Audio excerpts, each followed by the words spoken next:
Welcome to the Pardes channel. Today we explain Exodus chapter 40 in a clear and simple way, step by step.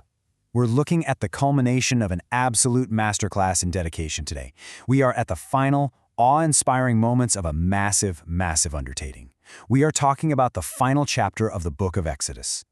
If you're the kind of learner who loves seeing how complex instructions finally come together into a beautiful finished structure, well, you are in the perfect place. We're going to break down the text exactly as it's written.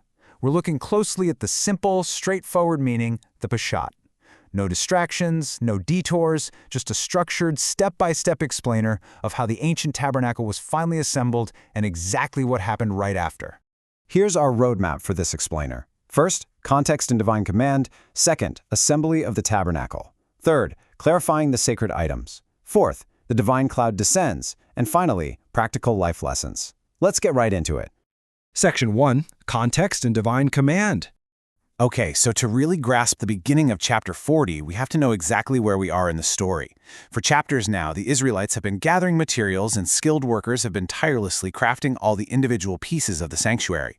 We're talking curtains, golden items, heavy wooden frames. They're all done, just sitting there in pieces. And now the Lord speaks to Moses, delivering the final architectural blueprint. And look at the incredible precision of the timeline here.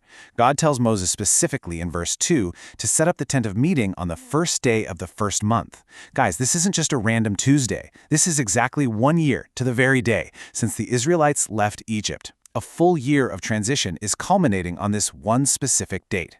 Now, the absolute key to understanding the structure of Exodus 40 is this fascinating mirror effect in the text. Look at verses 1 through 15.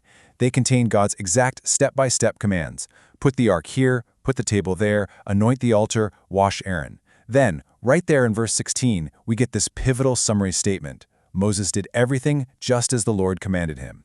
From that point on, the entire rest of the assembly sequence in verses 17 through 33 is a perfect mirror image of the command. It's Moses executing the instructions with total, unwavering obedience. God speaks, and Moses does exactly what was spoken, point by point. No improvising. Moving on to section 2, Assembly of the Tabernacle. Let's dive into the literal, physical assembly, starting in verse 16. Moses has his orders, the date has arrived, and it's time to build. Notice the logical progression here in verses 18 and 19. I mean, you can't put the furniture in before the house is built, right? So step 1, Moses lays down the heavy silver bases on the desert floor for a solid foundation. Step 2, he erects the massive wooden frames right into those bases. Step 3, he inserts the crossbars to lock those wooden walls together and he sets up the posts. And finally, step 4, he spreads the great tent covering over the whole thing. The physical shelter, the tent of meeting, is officially standing. Next, Moses actually moves inside the structure. Verses 20 through 25 give us a highly specific layout. Step 1, he takes the testimony, those are the stone tablets, places them securely inside the ark, and puts the atonement cover right on top. Step 2, he brings the ark into the tent and hangs the shielding curtain to completely hide it, which creates the most holy place. Then he steps back out into the main holy place. For step 3, he places the table on the north side of the tent and arranges the bread on it before the Lord. Step 4, directly opposite that table, on the south side, he places the pure gold lampstand and sets up its lamps. Continuing the process in verses 26 through 33, Moses finishes up the interior and heads back outside. Step 1, he places the gold altar of incense right in front of the shielding curtain and burns fragrant incense on it. Step 2, he hangs the curtain at the main entrance to the tent. Step 3, now fully outside, he sets up the large bronze altar of burnt offering near the entrance and offers sacrifices on it. He also places the bronze basin right between the tent and the altar, filling it up with water for washing. Finally, step 4, he sets up the courtyard posts and curtains all around the tabernacle and the altar. With the hanging of the courtyard entrance screen, verse 33 gives us the definitive wrap-up, and so Moses finished the work. Section 3, Clarifying the Sacred Items. Now, the text of Exodus 40 throws around a lot of specific ancient terminology, and to really grasp the simple meaning, the Peshat, we need to demystify these terms.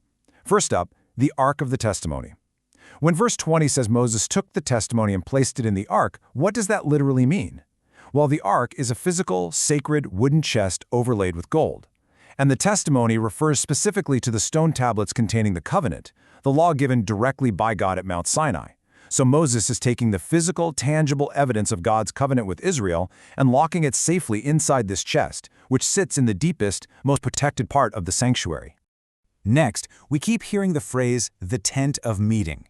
This simply refers to the entire portable sanctuary that Moses just assembled. And it's called the tent of meeting for a very literal reason. As the text states elsewhere, this is specifically where God promises to meet with Moses and the Israelites. It is the designated physical locus of communication. So when Moses sets up that courtyard around it, he's basically drawing a boundary to protect this central meeting space. Then, in verses 9 through 11, God introduces the sacred anointing oil.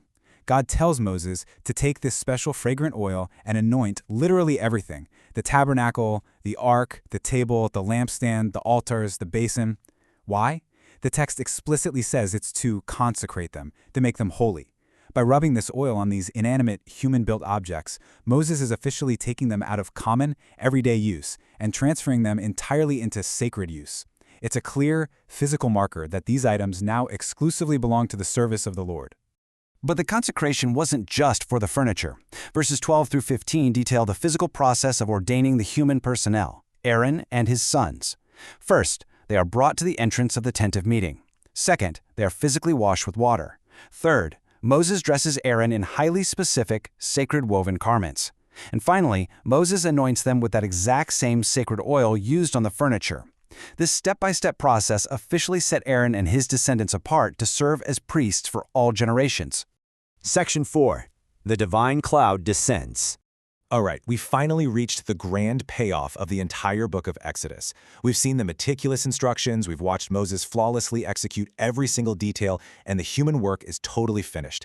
Now, starting in verse 34, the divine presence actually arrives. Just listen to this climactic quote. Then the cloud covered the tent of meeting, and the glory of the Lord filled the tabernacle. God's response to Moses' obedience is immediate, and it is physical. And verse 35 drops a fascinating little detail. Moses himself couldn't even enter the tent of meeting. Think about that for a second. Moses, the guy who literally just built the thing, is locked out because the glory was just too overwhelming. The space now, truly, fully belongs to the Lord. But this cloud wasn't just a one-time, flashy display of glory. Verses 36 and 37 explain its highly practical function for the whole community. It essentially became their ultimate visible travel guide. The rule was incredibly simple.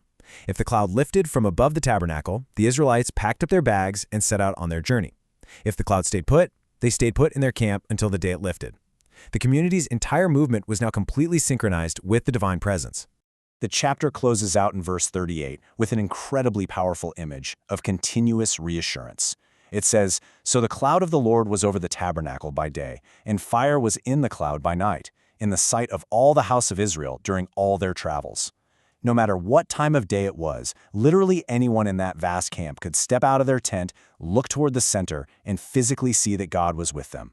A cloud guiding them under the blazing desert sun, and a glowing fire comforting them in the dark of night. Section 5. Practical Life Lessons. So, we've covered the history, the step-by-step assembly, and the arrival of the cloud, but what do we actually do with this today? Let's extract some actionable, simple takeaways. We really don't need to dive into deep mysticism to find value here. The simple meaning alone offers profound lessons. First, we saw Moses demonstrate exact, unwavering obedience to instructions. Second, we saw the massive effort required to dedicate a specific space entirely to the sacred. And third, we saw that once that space was prepared, the divine presence visibly guided the community's movement. How does this actually apply to you? Well, first, consider the immense value of following instructions carefully in your own life. We always want to rush to the finish line, don't we? But Moses shows us that doing things in the proper order builds a lasting foundation. Second, consider preparing a dedicated space for sacred moments in your life. It doesn't have to be a gold-covered tent, but setting aside a specific time or a quiet corner free from daily distractions allows you to actually focus on higher things. Third, practice the patience of the Israelites. Have the discipline to move forward only when you are truly guided, and the patience to stay totally put when it's just not time to move yet. To really lock all this in, let's do a rapid-fire recap of the entire chapter. Who were the key players? God giving the command, Moses executing the build, and Aaron being ordained.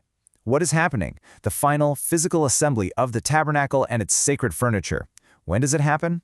Precisely on year 2, month 1, day 1 after the Exodus. And why? So that the glory of the Lord could physically dwell among the people of Israel and directly guide their journeys. I want to leave you with a provocative thought based on what we've learned today. Moses spent a whole year preparing, and then he meticulously built a space exactly as instructed, purely so that something greater could enter it. Take a hard look at your own habits, your routines, your environment. Are you building a space in your life that is ready for a higher purpose?